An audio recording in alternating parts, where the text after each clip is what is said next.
जैन दर्शन में 24 तीर्थंकर हुए, उसमें से पहले तीर्थंकर आदिनाथ भगवान और अंतिम तीर्थंकर महावीर भगवान।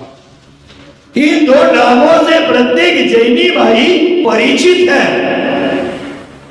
आदिनाथ भगवान के समय में जो मनुष्य थे अत्यंत सरल थे, भोली प्रवृत्ति के थे, जितना बताया जाता था उतना ही काम करते थे। आज वर्तमान में महावीर भगवान के शासन में हम सुरक्षित होते हैं, हम सुरक्षित हैं, लेकिन वक्र बुद्धि के हुए हैं।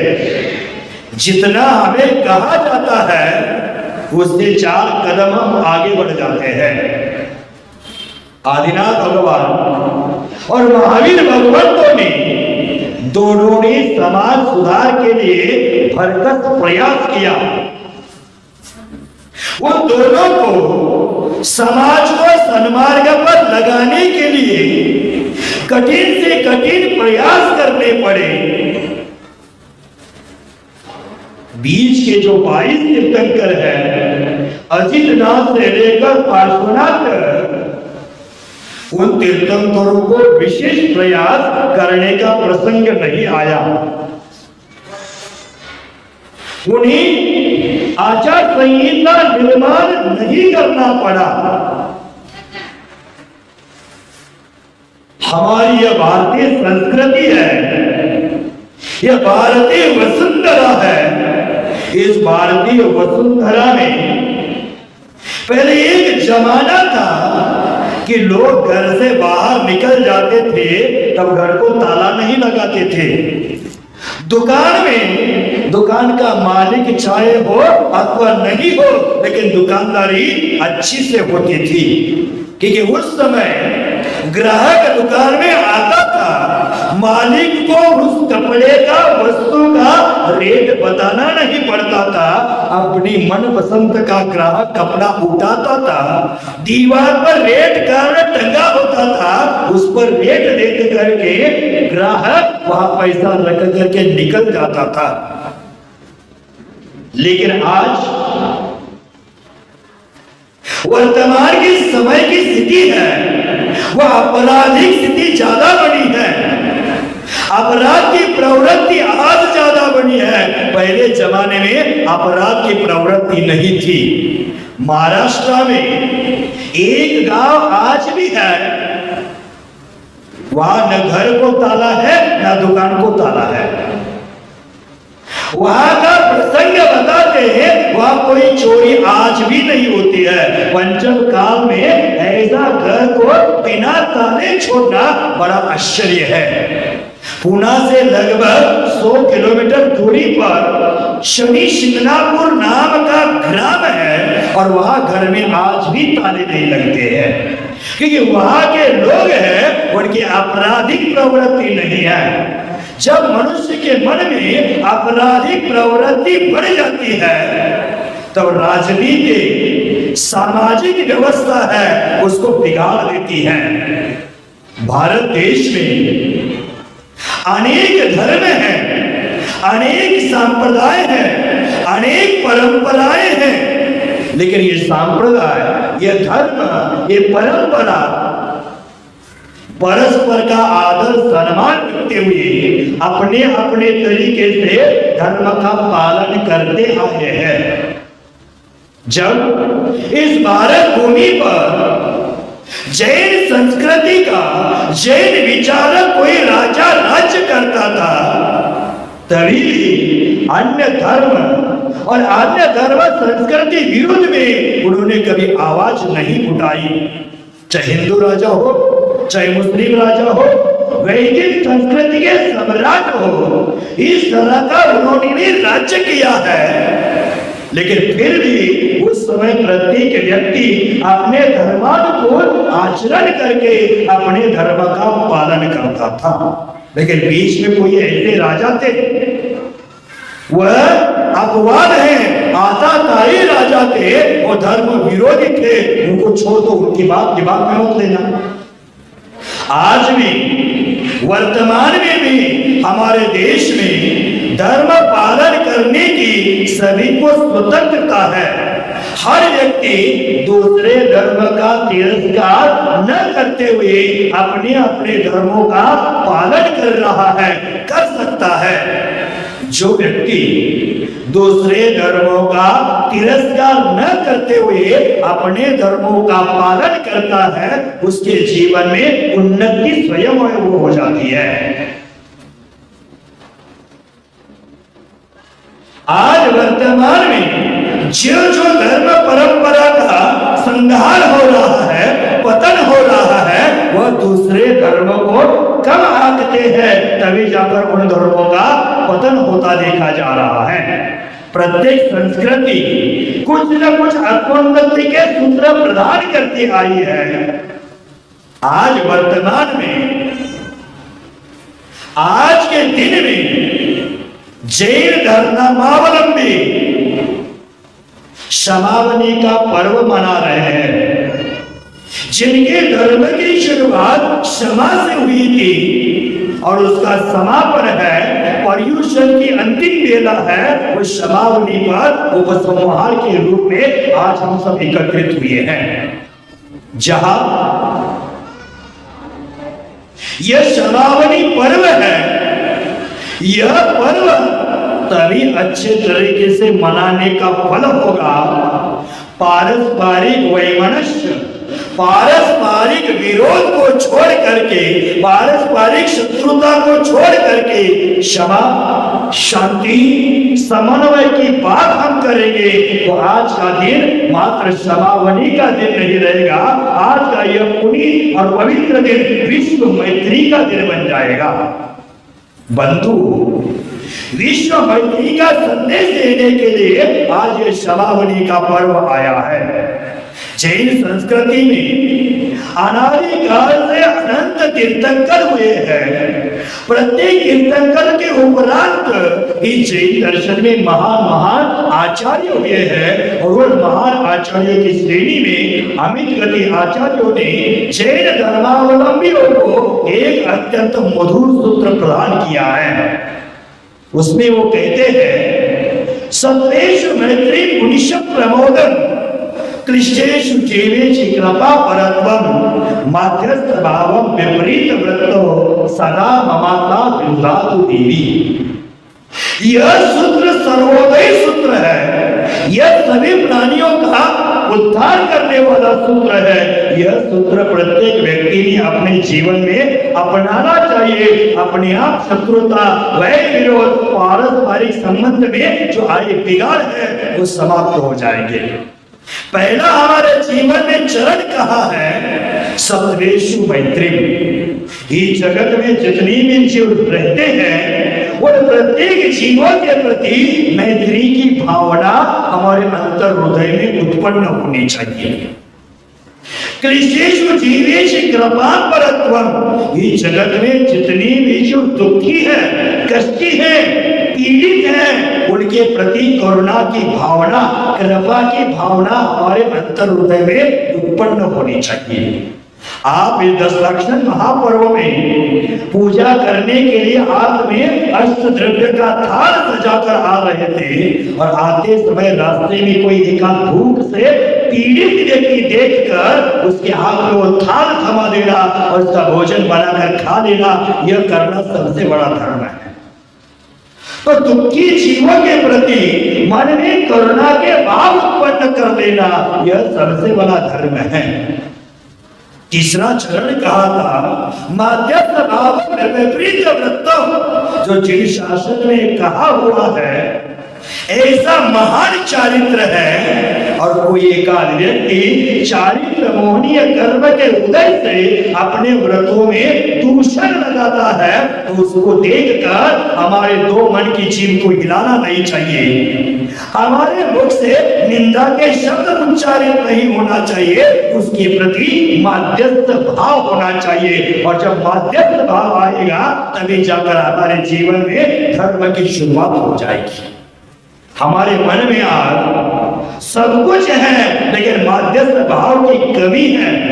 और माध्यम भाव की कमी के कारण हम दूसरों की निंदा करते हैं और समाधि धर्मों से दूर भागते हैं। हमारे हृदय की पवित्रता करना छोड़ करके हम अपने हृदय को मलिन कर रहे हैं। तो भव्य बंधु, ये भारत की संस्कृति है। नारायण कृष्ण ने भी गीता में कहा है, उदार चित्तानाम तु वसुदेव कुटुंबकम।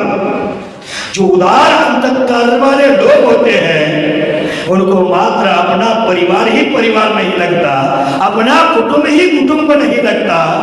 उनके लिए ये सारी पृथ्वी है, ये सारी वसुंधरा है, वह एक परिवार की तरह लगती है। जो उदार दिल वाले होते हैं, उदार चारित्र वाले मानव होते हैं, वह पृथ्वी के सभी प्राणियों को अपने समान समझ लेते हैं। पृथ्वी पर जितने जीव हैं उनके प्रति प्रेम की गंगा बहाते हैं।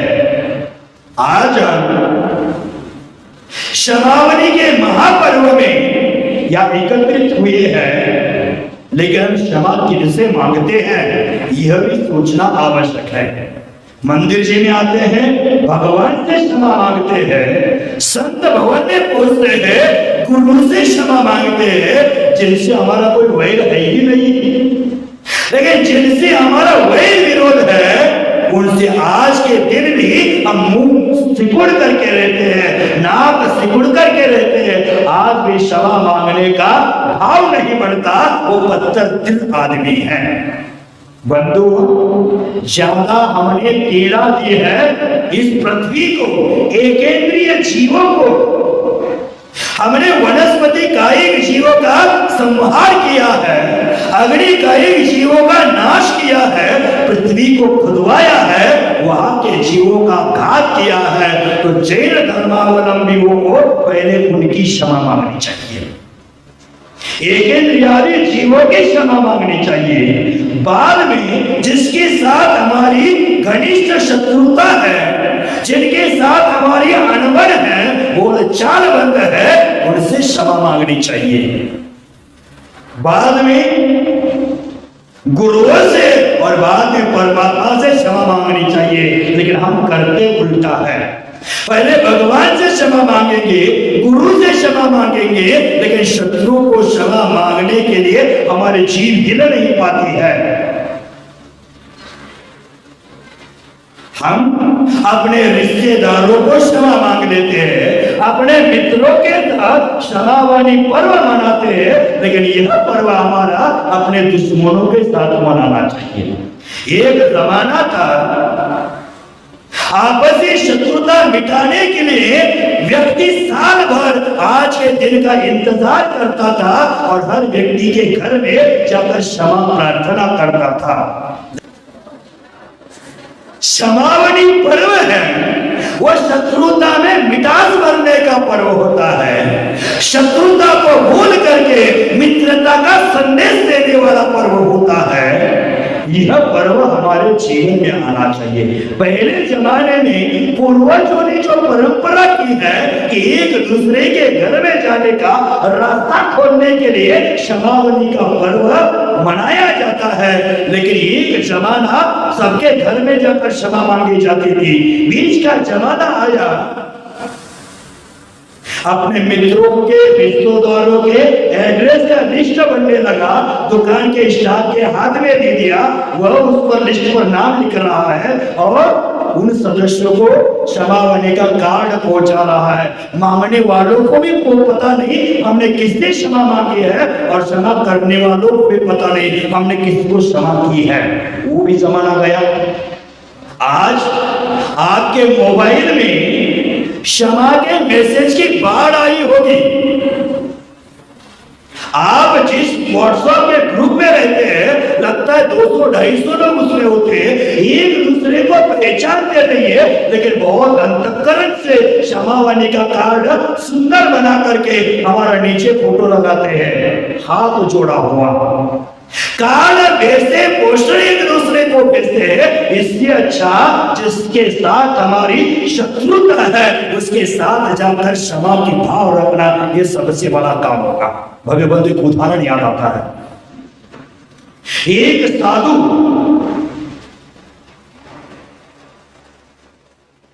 किसी के घर में भोजन के लिए आमंत्रित हुए थे। उनको आमंत्रण दिया गया था कि भोजन के लिए हमारे घर पहुंचना है। दिगंबर साधु कभी आमंत्रण पर किसी के घर नहीं जाते, ये भी ध्यान रखना। तो उनको आमंत्रण दिया। उन महाराज ने के उन साधु के कान में आकर अजय ने कह दिया, महाराज जिसके घर में कल आप आहार करने के लिए जा रहे हो, उनके भाई भाई में विगत 20 साल से बात नहीं हुई है, और आप थोड़ा समझा देना, उनके पैर हटाने का प्रयास कर लेना। तब सुबह के समय आहार की शुद्धि हेतु वह भक्त पानी लेकर आया। तब महाराज ने कहा, मैं तेरे घर में आहार आऊंगा, आहार करूंगा, लेकिन तेरे भाई को तुझे आमंत्रण देना पड़ेगा। तब ये तो हो गया बहुत बड़ा बात। आप दुनिया में सबको आमंत्रित दिया, कॉलोनी में घूम घूम कर बताया मेरे घर में चौका है, आ जाना आ जाना आ जाना, लेकिन भाई का घर टाल करके। ये कोई क्षमावनी नहीं है, ये कोई धर्मात्मा नहीं है। भाई को छोड़ करके सबको आमंत्रण दिया था। अब भाई के घर में जाने के लिए गुरुजी ने कहा, अब गुरुजी की बात टाल नहीं सकता है, तो बोलता है मैं भाई के घर जाऊंगा, लेकिन आंगन तक जाऊंगा, घर में नहीं पहुंचूंगा। देखो अखड़ एक कम नहीं होती है। मैं भाई के दरवाजे तक जाऊंगा, घर नहीं पहुंचूंगा। ठीक है, दरवाजे पर जाकर आमंत्रण देकर आना। हो गया। और अपने छोटे भाई को कहता है, आज मेरे घर में साधुओं का आहार हो रहा है, तुझे आहार देने आना है। ऐसे बोलता है। उसने सुना है कि नहीं सुना है इसका भी निर्णय नहीं करता है, पीछे भाग जाता है। तब जाकर वो भी सुनकर अनसुना कर लेता है और दर्शन हेतु साधु के पास पहुंचते हैं। तो साधु उसको भी कहते हैं, आज तेरे भाई के घर में आहार है, तुझे वहां आना पड़ेगा। अब वो भी धर्म संकट में, वो बोलता है मैं आऊंगा, वो भी कंडीशन देता है, मैं आऊंगा, लेकिन आपको ये ग्रास देने के उपरांत 1 सेकंड भी वहां रुकूंगा नहीं, मैं निकल जाऊंगा। ठीक है, गुरुजी बोलते आ जाओ। वह भी पहुंचा। मुनिराज ने, साधु ने आहार का पात्र आगे किया और बोले दोनों साथ साथ दे देना। दोनों के हाथ में जामन रखा, दोनों पात्र में रखने वाले थे। इतने में महाराज बोले रुको, मेरे पात्र में ये जामन रखने के पहले आप एक दूसरे के मुंह में भर देना और एक दूसरे को क्षमा भाव रख देना, तभी मैं आहार ग्रहण करूंगा। तब उन भाई भाई ने गुरु के आदेशानुसार एक दूसरे के मुख में ग्रास भर दिया, क्षमा मांगी और आंख से अश्रुधारा टपकने लगी। जो भाई भाई हो करके एक ही माँ के पवित्र उदर में रह करके एक ही माँ ने जन्म दिया था, लेकिन भाई भाई में किसी कारणवशात 22 साल से अनबनी थी, 22 साल से बात, 20 साल से बात नहीं हुई थी। एक साधु ने उन दोनों का मिलन करा दिया। भाइयों, दुनिया में ऐसा कोई भाई भाई नहीं होगा और होगा भी, तो आज के पवित्र दिन में चुपके से जाकर एक दूसरे को क्षमा मांग देना। बड़े भाई को बड़ेपन का अकड़ छोड़ करके छोटे भाई के घर आज के दिन जाना चाहिए, और छोटे भाई को छोटा बन करके बड़ों के चरणों में, वो बड़ा भाई मेरे पिता तुल्य है, ऐसा समझकर उसके घर में जाकर के हृदय से हृदय जोड़ना चाहिए। क्योंकि कहते हैं जहाँ दिल से दिल मिल जाते हैं वहाँ दीवानी हो जाती है, और जहाँ दिल दिल से जलते हैं वहाँ होली हो जाती है। तो हमारे जीवन में दीवानी करना है तो दिल से दिल मिलाने का प्रयास करो। अगर संभव नहीं है, आपका एक दूसरे के घर जाने के लिए धैर्य नहीं जुटा पा रहे, तो मुझ शीतल सागर को बुला देना, मैं आपके साथ उंगली पकड़ करके आऊंगा और दोनों के हृदय का मिलान करा कर रहूंगा, दिलों को छोड़ने का कार्य करूंगा, एक दूसरे में प्रेम का व्यवहार, प्रेम की मिठास करने का प्रयास करूंगा। ये प्रेम के मिठास पर्व, यही क्षमावाणी पर्व है। भाई भाई की अनबन है, इसका मतलब महिला ये मत समझना भाई भाई में खटास आने का कारण है जेठानी देवरानी का अखड़। जेठानी देवरानी का युगो है वो खून के रिश्तों को भुलाने के लिए कारण बनता है। जो भाई भाई पैदाइश से एक साथ रह रहे थे, लेकिन आज हमारे कारण उनके जुदा जुदा होने की भावना प्रकट हो गई है, तो जेठानी देवरानी को बहन बहन जैसा व्यवहार करना चाहिए, अत्यंत प्रेम पूर्वक रहना चाहिए। आज किसी बहू के कारण किसी माता पिता से अलग बेटा हुआ हो तो उन माता पिता के चरणों में जाकर क्षमा प्रार्थना कर देना। आज मैं आपके नगर में इस 2-4 साल में जो बहुएं आई है उनको कहना चाहता हूं, आपको सवाल पूछना चाहता हूं, आपकी शादी हो गई उस समय आपकी उम्र कितनी थी? हो सके 22, 25, 27 के करीब। आपकी शादी हो गई तो आपके पति की उम्र कितनी थी?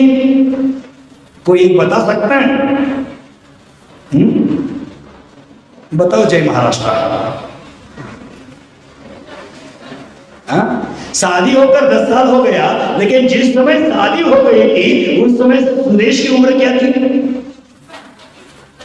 30-32 कुछ और होगा, मिल गई बेचारे को इतने सालों के बाद भी। 30, 32, 28, 27 हो सकता है। आप आज 4 साल में जो नई बहुएं आई है उनको कहना चाहता हूं, दिल में मेरी बातों को रख लेना। जिस समय आपकी शादी हो गई उस समय आपके पति की उम्र 26 से लेकर 30 तक हो सकती है। आप संकल्प कर लेना, आपके पति को उसके माँ बाप ने 27-30 साल संभाला था, मेरी जिम्मेदारी है कि मेरे पति को माँ बाप को 20-30 साल तक मुझे संभालना है। ये संकल्प कर लेना, कहीं बाप और बेटे में दूरियां नहीं आएगी, घर नरक नहीं बनेगा। हमें यह संकल्प करना चाहिए कि जितनी मेरे पति की उम्र थी उतने साल तक मैं मेरे सास ससुर को संभालूंगी। इतना आप संकल्प कर लेना, वो घर घर नहीं स्वर्ग बन जाएगा, वो घर नहीं मंदिर बन जाएगा, वो घर स्वर्ग से भी सुंदर बन जाएगा। हमारे घर को स्वर्ग को सुंदर बनाने के लिए सबसे महत्वपूर्ण भूमिका होती है वो घर की स्त्री की होती है। और इसका मतलब पुरुषों को भी स्त्री का अनादर नहीं करना चाहिए। कहते हैं यत्र नार्यस्य पूजन्ते रमन्ते तत्र देवताः, जहाँ नारी की पूजा होती है वहाँ देवता निवास करते हैं, और जहाँ नारी शोकमग्न होती है वहाँ से देवता भाग जाते हैं। उस घर में दरिद्रता आने में समय नहीं लगता है। तो भव्य बंधु, हमारे जीवन में इस पृथ्वी पर जितने भी जीव है उनके प्रति क्षमा की भावना रखनी चाहिए। साधु संत होते हैं, वो पृथ्वी को अपनी शैया समझते हैं, दिशाओं को अपना वस्त्र समझ लेते हैं, और आकाश को ओढ़ करके वो सोया करते हैं। लेकिन जगत के सभी प्राणियों को आत्मवत समझते हैं, सभी प्राणियों के प्रति क्षमा और मैत्री की भावना रखते हैं, वही साधु होते हैं। हम मंदिर जी में सुबह सुबह मंगल गान गाते हैं, मंगल पाठ गाते हैं, और उसमें बोलते हैं मैत्री भाव जगत में मेरा सब जीवों से नित्य रहे। अपने दिल पर हाथ रखकर स्वयं से पूछ लेना, ये जो पाठ की लाइन बोलते हैं मेरे जीवन में मैंने उतारी है कि नहीं उतारी है। मैत्री भाव जगत में मेरा सब जीवों से नित्य रहे, ये भावना है तो हमारा भाई हमारे जगत से बाहर नहीं है, हमारा पड़ोसी जगत के बाहर नहीं है, उनके प्रति भी मित्रता की भावना आनी चाहिए। आज के पवित्र दिन में हमें हमारे अंतर हृदय से यही मंगल निनाद निकलना चाहिए, खम्मामि सब जीवाना सर्वे जीवा खम्मन्तु में मिट्टी में सब भूतेषु वैरम मच्छम केनवी। आप सभी लोग बोलते हैं, लेकिन इसका अर्थ क्या है? खम्मामि सब जीवाना, सभी जीवों को मैं क्षमा मांगता हूँ, सभी जीवों से मैं क्षमा करता हूँ। नित्य सब भूतेषु, इस जगत में पृथ्वी तल पर जितनी भी जीव है उन सभी जीवों के प्रति मेरी मैत्री भाव रहे, मेरा किसी के साथ बैर नहीं है। यह भावना, ऐसे मंगल सूत्रों का उच्चारण हमारे जीवन में करना आवश्यक है। जैन संस्कृति का, जैन धर्म का यह सबसे बड़ा सम्मान है। मैत्री भावना को समाज में पुनर्जीवित करने के लिए हमें जागरण करना पड़ेगा, तभी जाकर क्षमावनी सार्थक मानी जाएगी। महानुभाव, हम मंदिर जी में आलोचना पाठ बोलते हैं, भगवान के समक्ष प्रायश्चित कर लेते हैं, भगवान से क्षमा मांगते हैं, गुरुओं से क्षमा मांगते हैं, लेकिन क्षमावानी पर्व भगवान से, गुरु से क्षमा मांगने के लिए ही जिसके साथ शत्रुता है उससे क्षमा मांगने का पर्व है। मेरे पास कई लोग आए सुबह से और बोले कि महाराज श्री, हमारे द्वारा कुछ गलतियां हुई हो तो हमें क्षमा कर देना।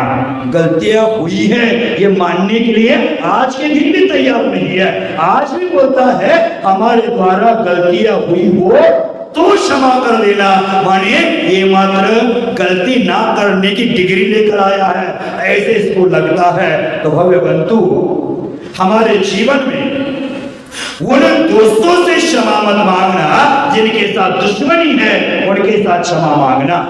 भव्य बंधु, जैन दर्शन में सभी जीवों के प्रति मित्रता के रूप में ही, उसके स्वरूप में ही रात्रि भोजन का त्याग कहा है कि प्रत्येक जीवों के प्रति करुणा भाव रहे। पानी छान कर पीने का संदेश दिया है क्योंकि प्रत्येक जीवों पर हमारे अंतर हृदय से दया की गंगा बहती रहे। कंदमूलों का, जमी कंदों का त्याग इसलिए कहा है कि उसमें जो जीव रहते हैं उनके प्रति हमारी सेवा और वात्सल्य के भाव रहे। कहते हैं पड़ोसी से रुलाना, पड़ोसी से रूसना, तिल तिल सुख की हानि, पंडित भये शराबी, पानी पीवे छानी। पानी छान कर पी रहा है, धर्मात्मा का मुखोटा पहना हुआ है, लेकिन हमारे पड़ोसी से दुश्मनी कर रहा है, यह धर्मात्मा नहीं है। भव्य बंधु, गलती सबके द्वारा होती है। जो गलती पर गलती करे उसे शैतान कहते हैं। जो गलती माने, जो अपनी गलती न माने उसे नादान कहते हैं। जो गलती मान करके उसको सुधारे उसको इंसान कहते हैं, और गलती करना छोड़ दे उसे भगवान कहते हैं। हमें उन भगवत सत्ता को प्राप्त करना है तो मात्र क्षमा का पाठ उच्चारण में नहीं, हमारे आचरण में आना चाहिए। क्षमावनी तब सार्थक होगी जब हम इस क्षमा के रहस्य को समझ लेंगे। क्षमा मात्र बोलने की वस्तु नहीं है, क्षमा हमारी आत्मा का धर्म है। क्षमा का मतलब होता है हमारे अंतःकरण में जो पनपने वाली बुराइयां हैं, विद्वेष की भावना है, निरंतर क्रोधाविष्ट होने की प्रवृत्ति है, उनको समाप्त करना यही क्षमा की भावना है। देख लेना, जैनाचार्य कहते हैं सरलता से मन में निर्मलता आती है। सरलता से मन में निर्मलता आती है, धोने से तन की मलिनता जाती है। पर पानी से नहीं बंधुओं, क्रोध के अभाव से ही आत्मा में पवित्रता आती है। हमारी आत्मा को पवित्र करना है तो क्षमा को धारण करना पड़ेगा। आत्मा की मलिनता को दूर करने के लिए हमारे अंतर रूपी, हृदय रूपी उर्वरा में क्षमा के बीजों का रोपण करना पड़ेगा, तभी जाकर हमारे जीवन में वह क्षमा भाव आ सकता है। देख लेना, आपने महाभारत देखा होगा। महाभारत में द्रोणाचार्य का पुत्र अश्वत्थामा, और अश्वत्थामा ने रात्रि में चुप करके द्रौपदी के 5 पुत्रों का अंत कर दिया, उनका सिर धड़ से अलग कर दिया। तब पांडवों में हाहाकार मच गया और पांडवों ने उस अश्वत्थामा को पकड़ करके द्रौपदी के सामने खड़ा कर दिया और द्रौपदी को बोला, जो तू बोलेगी वह सजा इनको दी जाएगी। बोल देना क्या सजा देना इनको। जिन माँ के 5 पुत्रों का एक समय ही अंत होता है, उसका दुख क्या होता है उसी माँ को पूछना पड़ेगा। माँ को तो उस अश्वत्थामा पर क्रोध आया, क्रोध से आगे लाल हो गई, ओठ उनके थरथर करने लगे, कांपने लगे, हाथ कांपने लगे। मन में आया इसका गला खोल देते हैं, प्राण ले लेते हैं, इनका खून पी लेते हैं। भावना आई, लेकिन द्रौपदी एक क्षण के लिए शांत हो गई और पांडवों से कहती है कि इनको छोड़ देना। तब जाकर पांडव सहित जो बाकी लोग खड़े थे वो आश्चर्यचकित हो जाते हैं कि जिन्होंने इनके 5 पुत्रों का अंत किया है, उनको ये बिना सजा दिए हुए छोड़ने का संदेश देती है। ऐसा क्यों? ऐसा पूछने पर द्रौपदी कहती है, मेरे 5 पुत्र आज मरण को प्राप्त हो गए हैं। उस पुत्रों के वियोग का दुख क्या है मैं जानती हूँ, और मेरे पुत्र इनको सजा देने से पीछे आने वाले नहीं है, तो मैं मेरे जैसा दुख दूसरे किसी माँ को देना नहीं चाहती हूँ, इसलिए इसको मुक्त करने के लिए आदेश देता हूँ। यह महाभारत की क्षमा मातृत्व का प्रतीक बन करके आज पूरे भारत वर्ष को संदेश दे रही है। तो भव्य बंधुओं, ऐसे बहुत सारे उदाहरण जैन शास्त्र में भरे पड़े हुए हैं कि जिन्होंने क्षमा को अंगीकार कर लिया। हम जिन पार्श्वनाथ की आराधना करते हैं, उन पार्श्वनाथ में भी उस कमठ के 10 भावों की गलतियों को क्षमा करते गए, एक दिन भगवान बन गए। उन्होंने 10 भावों की गलतियों को क्षमा कर दिया। हम पार्श्वनाथ के अनुयायी हैं, हम हमारे भाई की एक भाव की गलती क्षमा नहीं कर सकते क्या? शैनाचार्य ने कहा है, नास्ति क्षमा समो बंधु, नास्ति क्रोध समरिपुः। क्षमा जैसे बंधु नहीं है और क्रोध जैसा शत्रु नहीं है। नास्ति क्षमा समो बंधु, नास्ति क्रोध समरिपुः। क्रोधो मूलम धन अर्थानां तस्मात् क्रोध विवर्जयेत्। और क्रोध है समस्त विपत्तियों का कारण है, संपूर्ण दुखों का कारण है। इसलिए क्रोध से जितना हम दूर रहेंगे उतना हमारे जीवन में क्षमा भाव आएगा। बंधु, जाते जाते इतना ही कहूंगा, क्षमा हृदय की फसल जीवन की साधना है। क्षमा हृदय की फसल जीवन की साधना है। क्षमा मन की करुणा धर्म की आराधना है। क्षमा मन की करुणा धर्म की आराधना है। अधरों के उच्चारण से क्षमा नहीं होती। वास्तव में क्षमा अभियान नहीं, उपासना है। वास्तव में क्षमा अभियान नहीं, उपासना है। उस क्षमा की उपासना करें।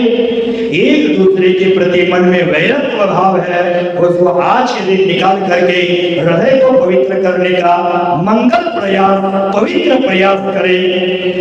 इतना ही बोलूंगा, भूल से अगर भूल हो गई हो तो भूल को भूल समझकर भुला देना। भूल से अगर भूल हो गई हो तो भूल को भूल समझकर भुला देना। भूलना सिर्फ भूल को, भूल कर भी जी धर्म को ना भुलाना, भूल कर भी देव शास्त्र गुरु को न भुलाना। यही क्षमा वाणी का पर्व है।